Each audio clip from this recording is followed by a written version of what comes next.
साम टीव्हीवर या क्षणाची सर्वात मोठी बातमी आता आपण बघतोय। भांडूपमध्ये ईशान्य मुंबई मतदारसंघासाठी महायुतीचा मेळावा होता आणि या मेळाव्यामध्ये शिंदे गटातील कार्यकर्त्यांनी गोंधळ घातलेला आहे। बॅनरमध्ये बाळासाहेब ठाकरे, धर्मवीर आनंद दिघे यांचा फोटोच नव्हता आणि त्यामुळे शिंदे गट या ठिकाणी आक्रमक झाला।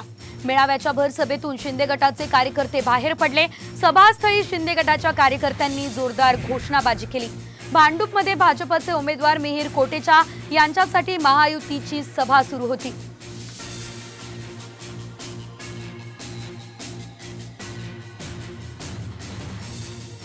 मला वाटतं मिंदी गटाकडून काही अपेक्षित करू नाही आणि आपण जे भाजप पाहताय, भाजपाने देखील जे मिंदी गटाला सीट आधी ऑफर केल्या होत्या त्याच्यातून आता बदल सुरू झालेत। रत्नागिरी सिंधुदुर्ग आपण पहा किंवा सगळीकडेच पहा आणि 9 मधून 5 बदलायला सांगितले। म्हणजे तुम्हाला सांगतो, भाजप असेल मिंदी गट असेल त्यांच्यासाठी एकच ओळ बरोबर आहे, ज्यांनी दिली साथ त्यांचाच केला त्यांनी घात।